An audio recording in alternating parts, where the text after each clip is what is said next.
Hola, buenas tardes. La Secretaría de Economía y el Instituto Nacional del Emprendedor les dan la más cordial bienvenida a la Semana Nacional del Emprendedor, la mejor forma de abrir o hacer crecer tu negocio. Hoy está con nosotros Rafael Fernández MacGregor, el vicepresidente de América Latina de GoDaddy. Démosle un fuerte aplauso, por favor.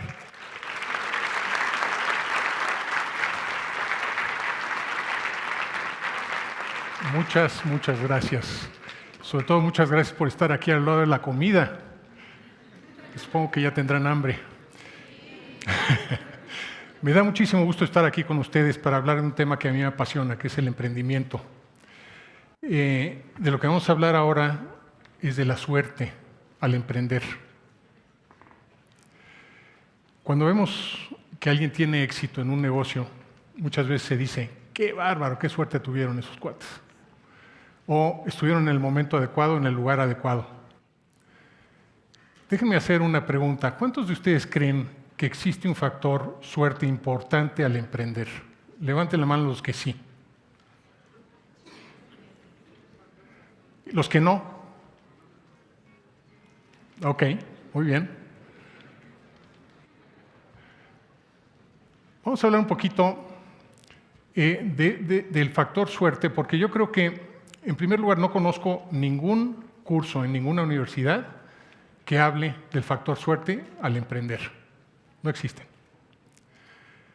Y sin embargo, yo creo que es muy importante tener algo de formación, algo de educación, algo de preaviso sobre el manejo de las consecuencias de la buena y de la mala suerte. Ahorita les platico a qué me refiero. En primer lugar, ¿qué es la suerte? No se trata de amuletos, no se trata de supersticiones, no se trata de cuestiones de creo en la suerte o no creo en la suerte. En cualquier actividad humana a futuro hay un factor aleatorio. Por eso, cuando proyectamos y modelamos un negocio, por regla general hacemos 3 escenarios. ¿Qué es lo que espero que suceda a futuro? Caso esperado, caso base. ¿Cuál sería mi caso optimista? Si todas las cosas me van súper bien, ¿qué podría suceder? Y caso pesimista. ¿Qué sucede si algunas cosas me salen mal? ¿Y por qué se hace una proyección de este tipo? Pues porque el futuro es incierto. Y en cada elemento importante de su emprendimiento habrá un elemento aleatorio, a veces incontrolable. Hablamos de la buena suerte cuando cuestiones fuera de nuestro control no salen bien y de repente pues superamos la mejor expectativa que habíamos proyectado. La mala suerte es lo contrario, cuando elementos aleatorios fuera de nuestro control nos salen mal y los resultados son peor que los esperados. Les voy a hablar de algunos casos, algunas anécdotas para explorar algunos de estos elementos de la suerte antes de regresar al final con algunas de las lecciones importantes sobre la suerte. Tengo una serie de cicatrices en la espalda, resultado de malas y regulares suertes. Todos ustedes tendrán algo similar al emprender. Primer caso. Ustedes no van a recordar esto porque es antes de su tiempo, pero cuando surgieron las microcomputadoras, había una gran gama de marcas, de productos, por regla general, de compañías pequeñísimas. Y el problema que había es que si uno compraba un CPU y una unidad de discos y una impresora, inclusive una pantalla y desde luego un software, no necesariamente funcionaban el uno con el otro. No existía un estándar. Y todo el mundo estaba esperando a que alguien pudiera poner el estándar. El que vino a poner el estándar es una compañía muy grandota, que se llama IBM. Y todo el mundo esperaba ansiosamente la entrada de IBM porque decían, bueno, cuando entre el gigante y fije ciertas especificaciones, todas esas compañías chiquitas se van a pegar a las especificaciones y por fin vamos a tener un estándar en donde todos los productos que se compren funcionen con todos los demás. Entonces, en esta portada del Time estaba el señor que en ese momento manejaba IBM. Era el prototipo del hombre IBM. Es más, casi todos los demás que trabajaban en IBM se parecían mucho a este señor. Y digo señor, porque había muy pocas mujeres en el área de tecnología en ese momento. Era una compañía jerárquica. Los que estaban en puestos directivos tendrían la edad de este tipo. Si eras joven, estabas en un puesto de hasta abajo, casi irremediablemente. Y cuando lanzó su esfuerzo para desarrollar la PC IBM, lo hizo en un lugar aparte. Se fueron a Boca Ratón, Florida, un grupo de ingenieros, y ahí empezaron a desarrollar todas las especificaciones para producir la primera PC de IBM. Hoy cuando dicen, ¿qué usas, Windows o PC? Viene de ese estándar de PC, de IBM PC, nada más que después nada más se habló de PC. Bueno, en ese momento había una compañía chiquita que estaba negociando venderle su sistema operativo a IBM. Y daba la casualidad de que esa empresa estaba fundada y manejada. ¡Ay! No está avanzando. Ahí está, por este señor. En una foto de una vez que lo arrestaron por manejar sin licencia. Este es Bill Gates de aquella época. Entonces, se le da la casualidad de que IBM, ese gran monolítico de las computadoras grandotas, está negociando con este chavo un elemento muy importante, el sistema operativo de la nueva PC. Yo trabajé en Microsoft casi 10 años y recuerdo una vez que estábamos cenando en una de esas juntas que te vas a un hotel y tienes juntas desde la madrugada hasta el final para no tener interrupciones. Y estábamos en una mesa como de 4 o 5 gentes y llegó Bill y se sentó con nosotros. Y estaba muy platicador esa noche, acabamos tardísimo. Le estuvimos preguntando preguntas de cuando estaba fundando la compañía. Y nos platicó de este episodio.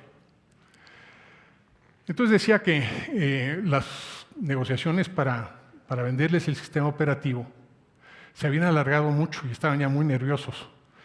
Inclusive dijo, hubo un momento en que les ofrecimos venderle el 60% de Microsoft. En ese momento Microsoft era la compañía más valiosa del mundo en la bolsa.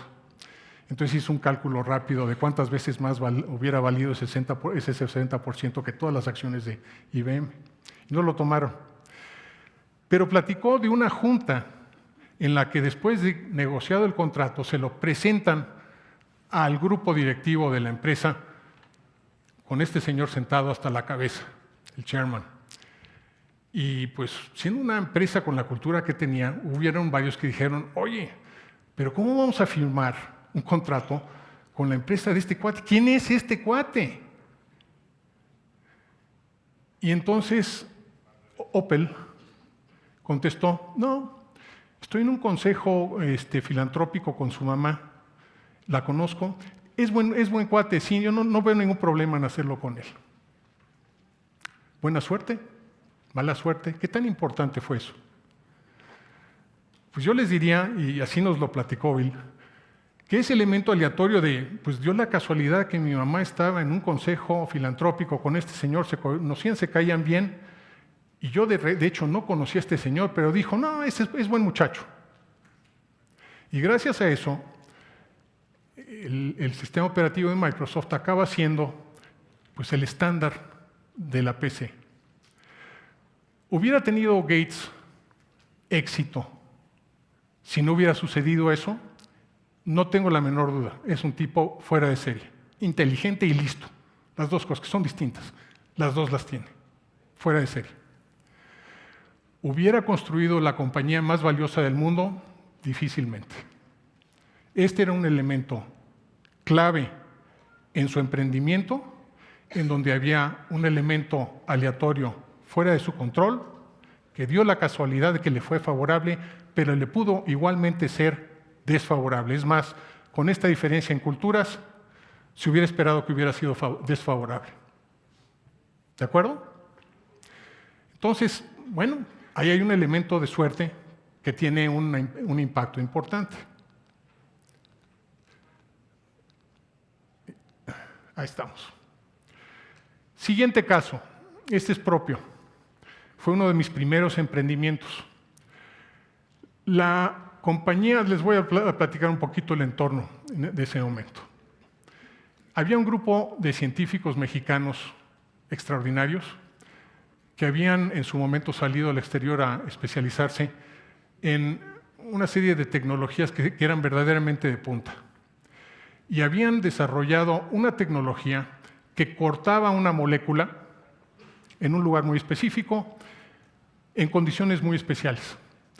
No voy a entrar en detalles, pero esa molécula, hasta ese momento, era muy difícil cortarla, se requería mucha energía, solventes que eran muy contaminantes, era un problema. Y esta tecnología que habían desarrollado la cortaba prácticamente en un vaso de agua. Calculábamos que habían quizá 3 empresas en el mundo que tenían esta tecnología en su momento. Y el proyecto que armamos se trataba de tomar la tecnología del laboratorio y escalarla a lo que se llama planta piloto. Hay 3 escalas importantes en la producción, sobre todo de farmacéuticos, muchos otros procesos químicos. Laboratorio, planta piloto, planta industrial. Pasar de laboratorio a planta piloto es donde hay gran parte del riesgo para saber si una tecnología va a poder ser aplicable comercialmente o no. Nos lanzamos, levantamos en ese momento, y estoy hablando hace muchos años, como 1.3 millones de dólares. Desde luego ninguno de los socios teníamos ni remotamente ahorros como para hacerle una bollona a esa cantidad. ¿Y qué sucedió? Fue en la época en que México de repente tenía devaluaciones y crisis recurrentes. Y hubo una gran devaluación en ese momento, creo que fue fue a principios, a mediados de los 80. Y de repente, esas devaluaciones no eran como las de ahora, créanme. En aquel momento se devaluaba la moneda y parecía que se desarmaba el país. Hoy es un México muy distinto estructuralmente. Pero en ese momento sí era una cosa fundamental. ¿Qué sucedió? Ese elemento del cual no teníamos control nos quebró. ¿Buena o mala suerte? Pues desde luego, mala suerte, ¿no? Para no hacerles el cuento largo, pudimos encontrar un comprador de la tecnología y pudimos saldar pasivos. No ganamos, pero tampoco perdimos y no dejamos a nadie enganchados. Cualquier ejercicio en donde puedes levantar todos tus dientes de la mesa y que te los pongan, que te los implanten quirúrgicamente de nuevo, es un buen día como emprendedor. Sin embargo, de esa experiencia, para mí surgieron una serie de aprendizajes muy importantes que he llevado a todo lo largo de mi vida de emprendedor y de ejecutivo. Por ejemplo, la importancia de aprender al revés. ¿Qué quiere decir esto? Yo no sabía de química, no sabía de bioquímica, mucho menos de ingeniería molecular. Y sin embargo, yo era este niño en las clases de química. La sufría. Y sin embargo, cuando entré a ese proyecto, entendí qué necesitaba yo entender y empecé a aprender al revés, desde donde sabía que quería llegar, rearmando todo lo que me faltaba para poder más o menos entenderlo. No iba a tener un doctorado en bioquímica, ni mucho menos. Pero sí podía captar todos los elementos que me pudieran dar un entendimiento genérico, conceptual de lo que estamos tratando de hacer. Y créanme, esa experiencia de aprender al revés es extraordinaria. Me ha surgido en muchísimas ocasiones. Me he reinventado en muchas ocasiones. Hoy, con estos pelos grises, soy un experto en Internet. ¿Cómo? Pues porque estuve cerca en actividades, cuando empezó a arrancar, me metí a fondo y aprendí. No fue algo que aprendí en la escuela, aprendí al revés. Nunca dejen de aprender al revés. Einstein dijo, cuando dejas de aprender te empiezas a morir. Esto es extraordinariamente cierto en dos dimensiones. La primera es la profesional. El conocimiento y la tecnología están avanzando a tal velocidad que lo que ustedes hayan estudiado en la universidad, a los 10 años va a ser, si no obsoleto, irrelevante. Y en cambio, en esos últimos 10 años, habrán surgido una cantidad importantísima de cosas nuevas que, si no las conocen, están en serio déficit contra los que sí. Entonces, profesionalmente, absolutamente necesario aprender por voluntad y por motivación propia después de que salgan por todo el resto de su vida. En lo personal también, porque lo que ustedes lleguen a hacer como personas implicarán el aprender a apreciar una serie de cosas a las que quizá nunca le dieron importancia cuando en algún momento hayan leído por tarea, por imposición, a lo largo de sus años de escuela, por ejemplo, algo de filosofía.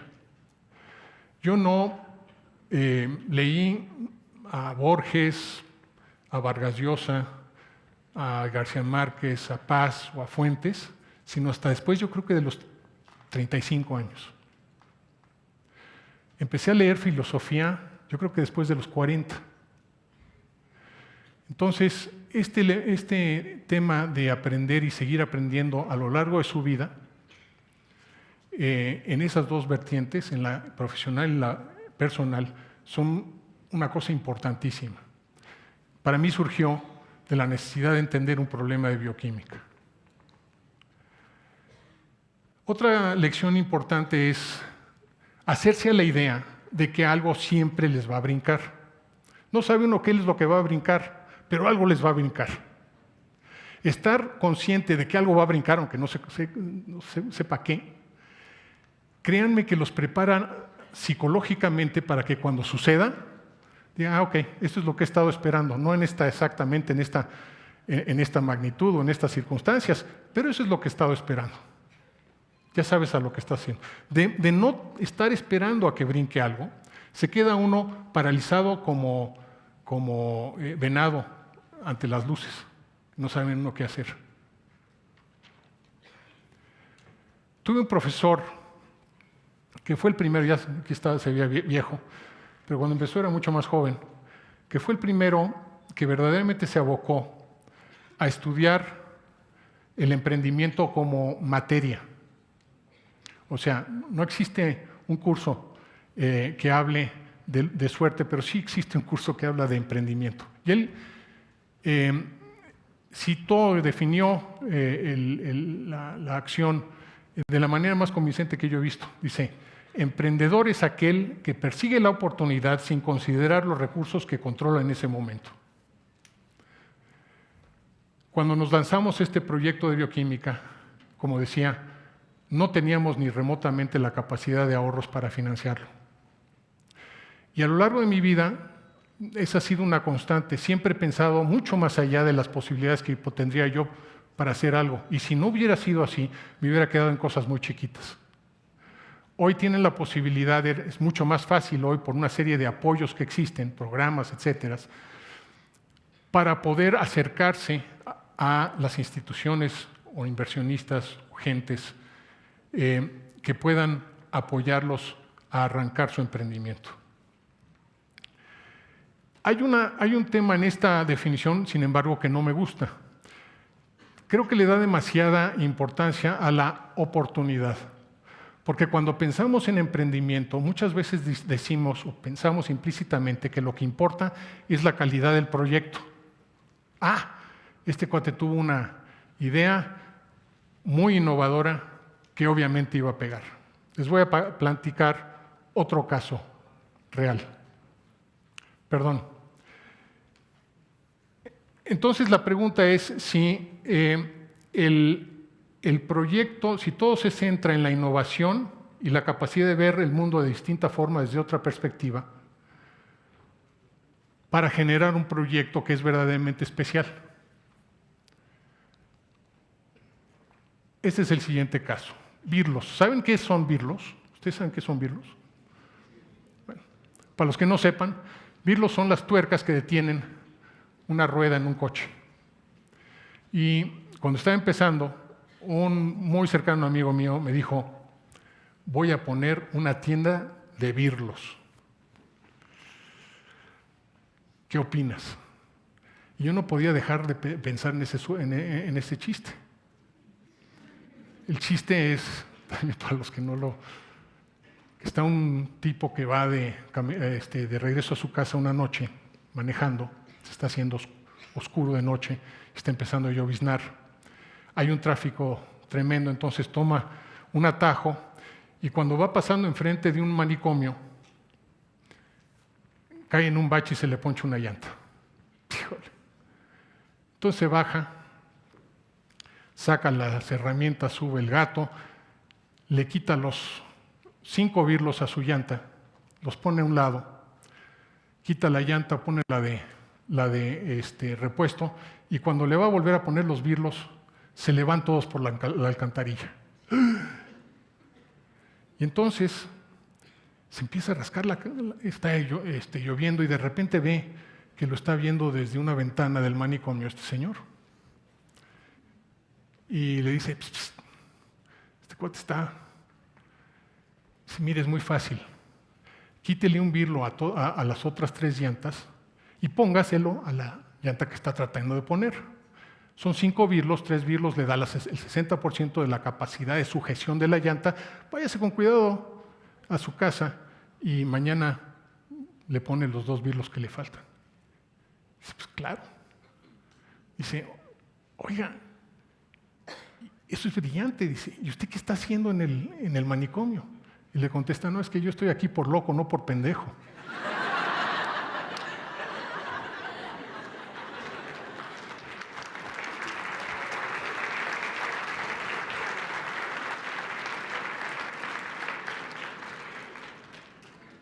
Y no podía dejar de pensar en ese chiste porque las primeras cosas que debe hacer un emprendedor es decir, bueno, ¿qué tan grande es mi mercado? ¿A qué le estoy tirando?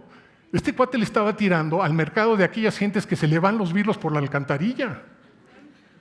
Porque no le iba a poder vender a Ford y a Volkswagen y a los fabricantes originales. Era un mercado de repuesto. Bueno, pues déjenme decirle que esta persona empezó con su negocio de birlos y a lo largo de su vida, ese negocio, que tomó diferentes vertientes, pero empezó con birlos, le ha permitido educar a su familia, sustentar a su familia, darles a todos una educación universitaria, crearles un patrimonio. Es más, se ha convertido en el principal distribuidor de algunas piezas automotores para el mercado de repuesto.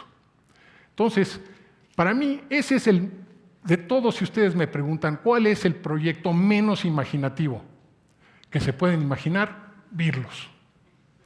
¿Qué quiere decir esto? Que no es el proyecto, es más importante la ejecución. Es más importante la ejecución que la idea. A lo largo de su vida como emprendedores, habrán muchas variables en su emprendimiento que van a ser importantes. Algunas son absolutamente críticas, otras son nada más importantes. Cada una de ellas estará en una curva aleatoria a futuro, con un futuro incierto. Cada una de ellas puede ser afectada por un factor aleatorio de buena o mala suerte. Cuando la afectación es en una variable importante y la suerte es mala, pues en ocasiones el efecto es catastrófico. Okay. Vamos a hablar, y al revés, caso de Bill Gates. Vamos a hablar de qué implica eso hacia el final de la plática. Por último, les voy a hablar del último emprendimiento que yo hice. Lo empecé hace 7 años y pico. Se llama Red Cubo. El concepto era que hay 750,000 misceláneas en el país. Las misceláneas son operadas por familias.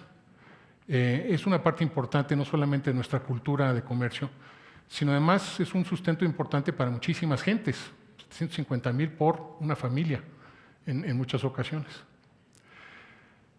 Y esto fue un tema que yo vi por primera vez en la India.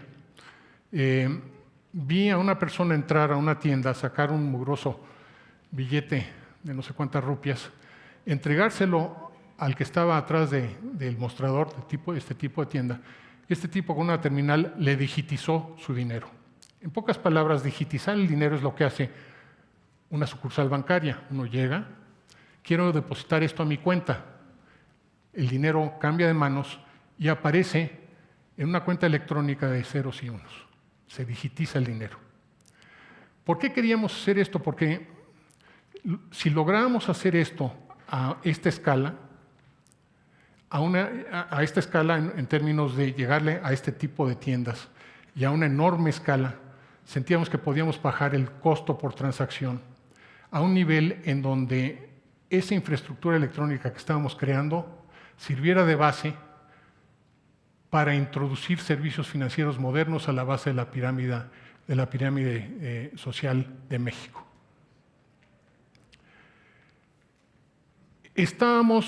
La tecnología consiste en tomar estas terminales puntos de venta y utilizarlas al revés. En vez de tomar un pago con una tarjeta, aquí estás entregando dinero y se está digitizando. Bueno, pues arrancamos y al cabo de 2 años y medio teníamos como 4,500 tiendas que tenían nuestra tecnología. Y llegué a la conclusión de que habíamos subestimado lo difícil que iba a ser llegar a este comercio tradicional y convencerlos de hacer esto. Sí se podía, pero nos estaba tomando mucho más tiempo y trabajo de lo que habíamos pensado. Y llegué a la conclusión de que si verdaderamente queríamos aspirar a construir una infraestructura que sirviera de base para muchas otras cosas, tenía que crecer muchísimo más rápido. Dije, ¿qué necesito? Distribución. Entonces busqué alrededor quiénes son los que verdaderamente tienen distribución en México. Seleccioné uno. Bimbo tiene, sin duda, la más impresionante red de distribución, no solamente en México, es una de las más impresionantes que yo he visto en mi vida, en cualquier parte del mundo. Tuvimos la buena suerte de que cuando presentamos nuestra idea, la pudieron asimilar. Es más, ya habían estado pensando en temas similares y pudimos incorporarlos a este esfuerzo. De hecho, ahora ya Bimbo opera la empresa. ¿Dónde está hoy? Red Cubo está en 75,000 puntos de venta de este tipo.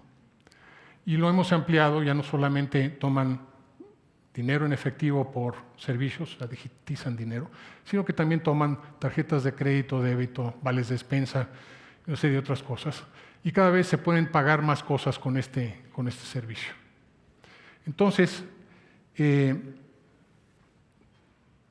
tuvimos éxito en sobreponernos a un tema de mala suerte, porque no íbamos a saber hasta que nos pusiéramos verdaderamente a ir tienda por tienda para ver si podíamos cerrar esa venta. No era una venta porque la tecnología es nuestra, pero sí era una venta de concepto. Y pudimos dar ese viraje. En el camino desarrollamos, también a raíz de la mala suerte, desarrollamos un nuevo paradigma, que es el siguiente. En los últimos años, los grandes avances de productividad se han dado fundamentalmente por un avance de la práctica de outsourcing. ¿Qué es outsourcing? 2 empresas, el fabricante que antes hacía todos los eslabones de su cadena productiva, de repente le pasa a otra empresa algunos de esos eslabones. La otra empresa está completamente dedicada nada más a esos eslabones, tiene mayor economías de escala y por lo tanto puede producir puede darle a primera empresa, ese eslabón en condiciones mucho mejores de lo que jamás hubiera podido producirlo en casa. Y aquí desarrollamos otro paradigma, que es, teniendo empresas que se dedican a diferentes cosas completamente diferentes y desrelacionadas entre sí, no relacionadas entre sí, pudimos tomar elementos de la banca, sistemas, ya se me apagó esta, sistemas, permisos, marca, confianza, elementos de la miscelánea, presencia, horario, clientela, elementos del proveedor, transporte, entendimiento de cómo funciona ese segmento, confianza. O sea, piensen en términos del transporte.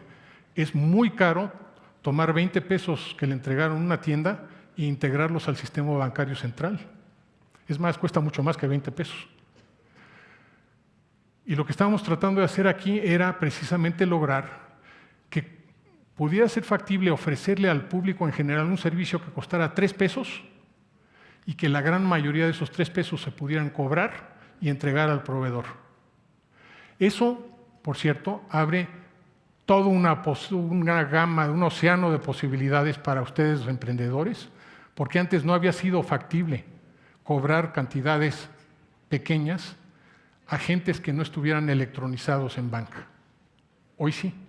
Entonces, logramos el propósito y de pasada desarrollamos este marco conceptual que ha sido fuente para darnos cuenta de una serie de otras oportunidades, como el búho que estaba así viendo el mundo al revés.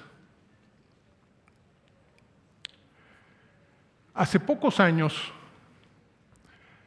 bastaba con abrir una tienda, un establecimiento, y ponerle un gran letrero. Y con eso bastaba. La gente, hasta hace, ¿qué quieren?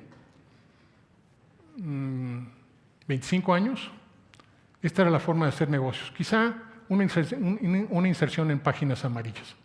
Quizá. Hoy, sin embargo, tienen que escoger dónde prefieren estar. En una tienda, en una calle sin tráfico, o en la esquina de Juárez y Eje Central. Si ustedes logran poner un puesto y mantenerlo el suficiente tiempo para vender todo el inventario que tengan antes de que los pesquen, van a poder vender prácticamente lo que se les ocurra en esa esquina. Porque el tráfico es tal que van a encontrar clientes a fuerzas. Eso es el mundo del día de hoy, el mundo de Internet. Puede ser el fabricante de los mejores jugos de mango del mundo, y si no estás en línea, no te conoce la mayoría de tus clientes potenciales. El mango petacón, hasta ese tipo de establecimiento, le haría mucho provecho tener una inserción en Internet, un sitio, en donde pueda decir cosas muy simples al principio.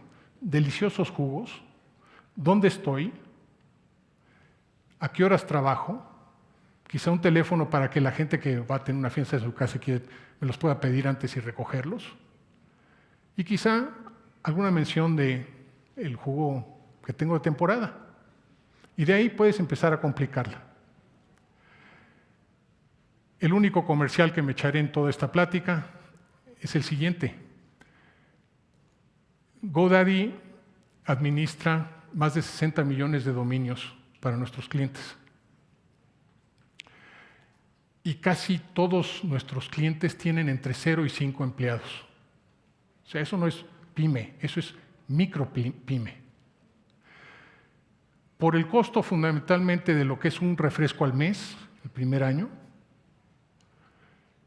el mango petacón puede tener una página, un dominio y el hosteo, para probar si le funciona. Ese es nuestro esquema, y esa es la forma en que nos hemos convertido en el hosteador más grande del mundo. Tiene su chiste en el sentido de que a ese segmento, al igual que al segmento de Red Cubo, de pequeñas misceláneas, ese segmento de clientes tienen necesidades muy especiales, que fundamentalmente estriban en que hay que poder llevarlos de la mano. Alguien que tiene la noción de que, ¿sabes qué? Yo sí soy el mango petacón y necesito tener una presencia en Internet, pero no sé ni por dónde empezar. Sé que el amigo de mi amigo se dedica a hacer páginas, pero me va a cobrar muy caro, y luego si cambio el jugo de mandarina por el jugo de sandía el siguiente mes, voy a tener que pagarle porque me haga la modificación. Hemos logrado poderle dar a ese segmento un apoyo telefónico en donde el agente de apoyo tiene una sola misión: entender cuál es la situación que tiene ese cliente en ese momento y sugerirle qué hace sentido para él.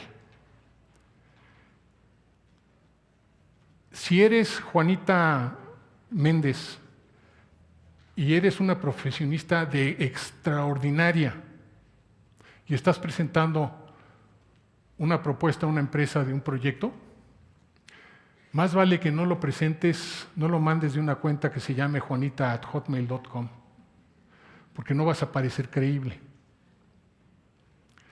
En cambio, jmendez@mendezasociado.com, eso sí suena más sólido, aunque el asociado sea el otro cuate que aparece en la foto.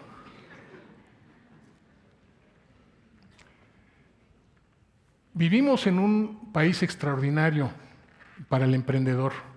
Si viviéramos en Suiza, todo está hecho. En México todo está por hacerse. Estamos en un momento en que la tecnología, que es sobre todo el Internet, que es la gran aplanadora de oportunidades, está permitiendo que el pequeño emprendedor con muy poco dinero pueda tener capacidades que antes únicamente podían tener las empresas enormes. Y eso permite arrancar negocios que antes no se podían arrancar. Este es un mapa de la actividad de Internet en el mundo. Y como pueden ver, pues vaya, los obvios son sur de Canadá, Estados Unidos, Europa. Pero vean, fíjense en Brasil y México. Ya tiene masa de luz roja. La India, muchísima. Algunos países asiáticos, China empezando, pero México ya tiene esa masa crítica. Estamos a punto de sobrepasar la penetración de Internet a más del 60%, y se ha visto en país tras país tras país que cuando sucede eso, empiezan a suceder cosas mágicas. La otra cosa que está sucediendo es que el smartphone está a punto de llegar a un punto de inflexión. Y cuando la gran mayoría de la gente trae en su bolsillo el Internet, también sucede una serie de cosas interesantes. Mucho más importante, sobre todo, no estar en esa calle vacía que les enseñaba antes. Entonces, como decía, es un país extraordinario para el emprendedor. Y nunca ha habido el tipo de apoyos que hay hoy, y nunca ha habido la cultura de que emprender es algo bueno. Suena sencillo, pero la verdad es que nunca lo ha habido. Entonces, afortunadamente estamos viviendo en un país en donde lo que se necesita es lanzarse. El último punto del que tocaré, y para mí el más importante, porque si hay una lección que yo he aprendido a cuesta de muchos dolores, es la siguiente. Se van a lanzar y van a encontrar que algunos elementos aleatorios, de suerte, en algunos de los puntos importantes de su emprendimiento, les va a salir bien y se van a sentir así. Los reyes del universo. No lo hagan, porque no lo son. Irremediablemente a lo largo del camino va a haber una sorpresa.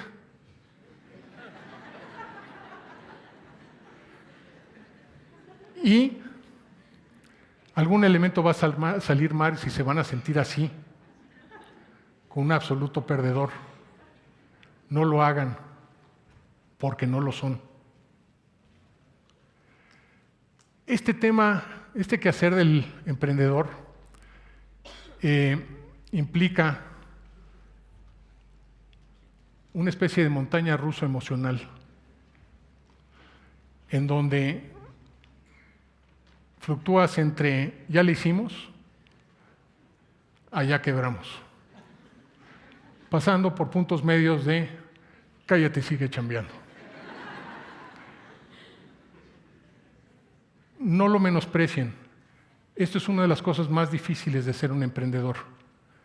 Eso de aprender a manejar el ciclo emocional. ¿Cómo se maneja? La mejor manera que yo he encontrado es encuentren un socio contracíclico. Que no sea tan eufórico cuando ustedes lo son y no sean no acaben en la depre como con ustedes. Necesitan un contrapeso. Pero ustedes mismos necesitan aprender a manejar su estado de ánimo. Es de las cosas más difíciles, sobre todo cuando estás solo.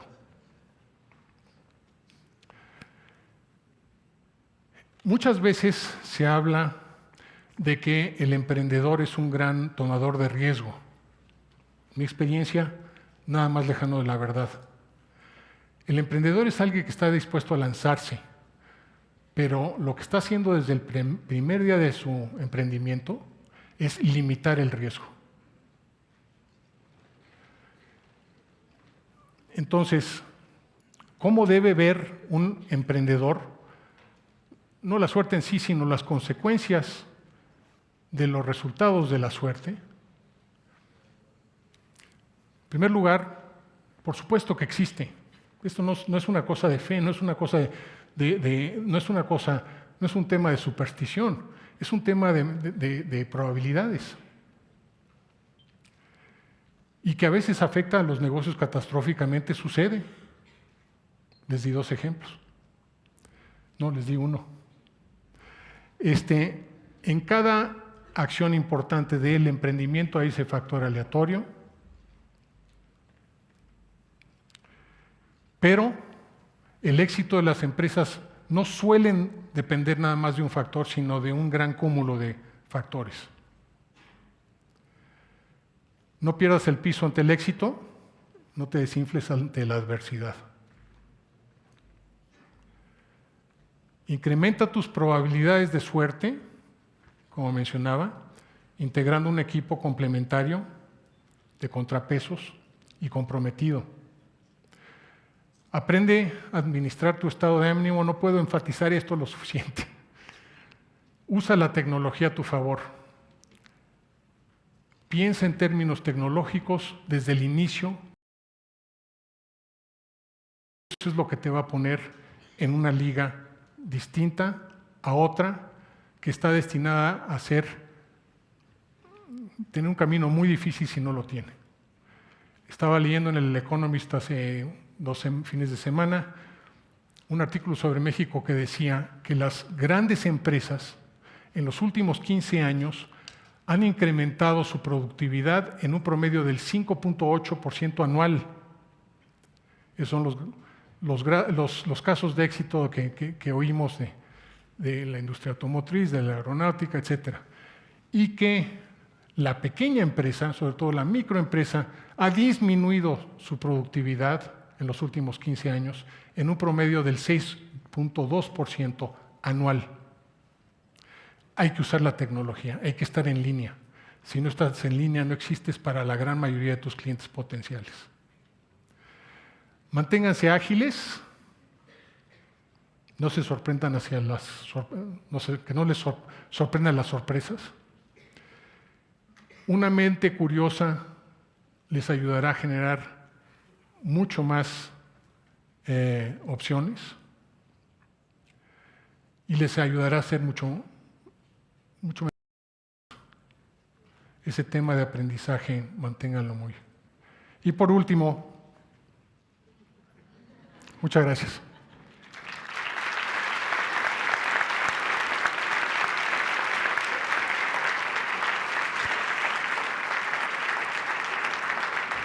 Tenemos algunos minutos para preguntas y respuestas si quieren hacerlas.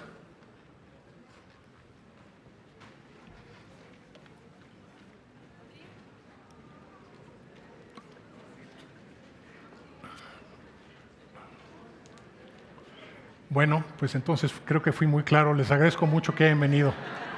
Gracias. A ver, aquí hay una... Creo que hay unos micrófonos por aquí.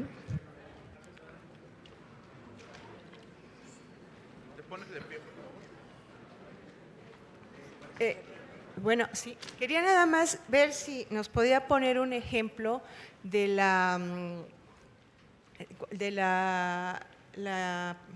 lo que proyectó sobre la combinación de la banca. Era miscelánea. Banca, miscelánea, proveedor de la miscelánea. Sí, porque no me quedó muy claro. A ver, les doy otro ejemplo. Vamos a suponer que soy Estafeta en México. ¿Ok? Y Estafeta tiene unos locales que son propios y tiene unos locales que son concesiones o franquicias. Entonces, llega una persona que lo quiere mandar a tal código postal. Si está en su propia tienda, ahí tienen sistemas que va a tomar el paquete, le va a generar una guía y en ese momento ese paquete va a entrar en su sistema y lo van a estar traqueando. Saben que me llegó este paquete el martes y que lo tengo que entregar el jueves en tal lugar. Pero en muchas ocasiones le sucede que si es una franquicia, le traen el paquete y ese paquete no aparece en el sistema por 2 o 3 días porque no lo han ido a recoger. Y sin embargo, que va a estar entregado en 2 días. Pero Estafeta no sabe que existe ese paquete.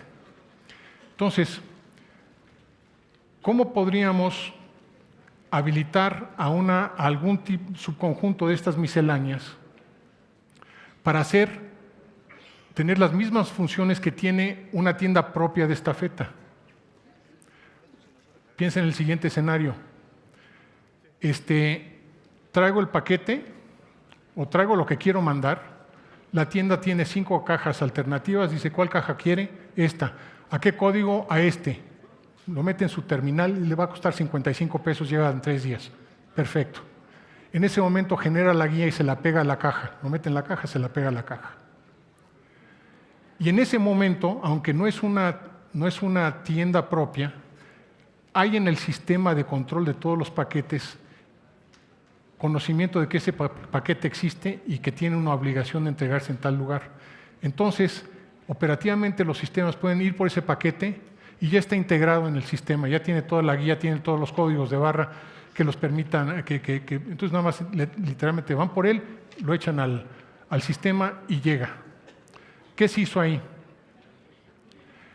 Se tomó la miscelánea que no está en el negocio de paquetería, pero ciertas de esas misceláneas quizá pudieran tener un closet seguro en donde pudieran tener el paquete hasta que pasen por él, o en la inversa, el paquete que llegó para que el cliente acuda por él.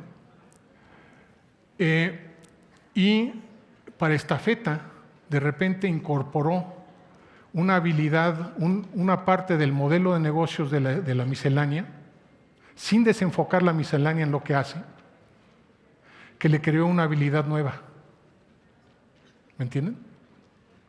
Entonces, esto no es integrar un eslabón a mi cadena de comprar un eslabón a un proveedor más eficiente a mi cadena de producción. Esto es apoyarme en parte de su modelo de negocios que genera una habilidad que hoy no tengo, sin desenfocar a la miscelánea de lo que hace fundamentalmente, y crear una nueva capacidad que antes no existía. Es un concepto muy poderoso. Si se ponen a pensar, y augura una competencia mucho más intensa de la que ya hemos visto. O sea, los competidores que empezaron a incorporar eslabones más eficientemente a su cadena productiva le ganaron la carrera a los que seguían completamente integrados verticalmente.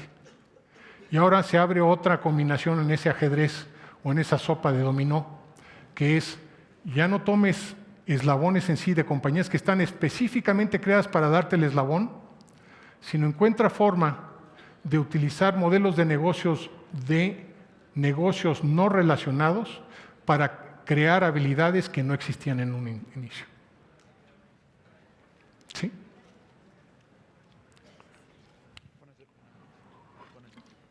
Por cierto, producto de la mala suerte, fuimos forzados a pensar en eso. En ese esquema de outsourcing, ¿cómo evitas que el outsourcing te coma el negocio? Explícame. Por ejemplo, tú mencionaste que una empresa que trabaje para ti haciendo una parte de tu trabajo, pero en la parte de cuando estás promoviendo el software, a lo mejor o algún producto, quieres evitar que ese outsourcing se coma tu negocio. ¿Cómo lo puedes hacer? Mira, si pudiéramos, no sé si podamos pasar a la transparencia que tenía ese diagrama. En el outsourcing, el negocio que tenía inicialmente integrados todos los eslabones bajo su propia, casi siempre se queda con los eslabones de hasta arriba y los eslabones de hasta abajo. ¿Qué quiere decir eso? Se queda con los eslabones de diseño de producto, concepción, diseño, especificación, y se queda con los eslabones de mercadeo, marca, sistemas de mercadeo, canal de distribución.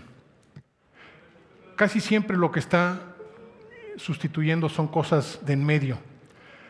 Los que se dedican a producir esos eslabones de la manera más eficiente están totalmente enfocados en eso. Si no están enfocados en eso, no van a ser la opción más eficiente. Entonces, ellos podrán hacer mejor que tú esto. Pero ni van a tener los elementos de diseño que les permita mantener ese producto competitivo y al día, ni van a tener la capacidad de venderlo. Son habilidades muy distintas en la cadena productiva que por regla general se queda la compañía que está haciendo el outsourcing. ¿Sí?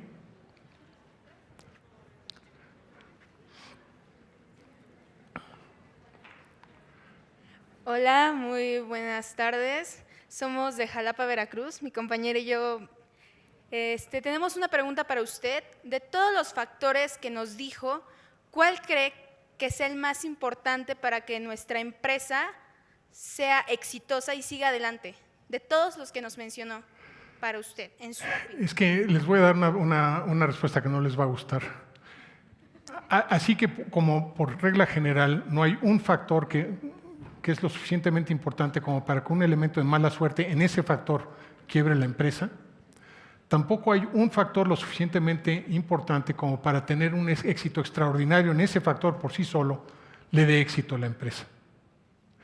Tiende a ser un balance de una serie de pequeños esfuerzos que cumulativamente generan el éxito.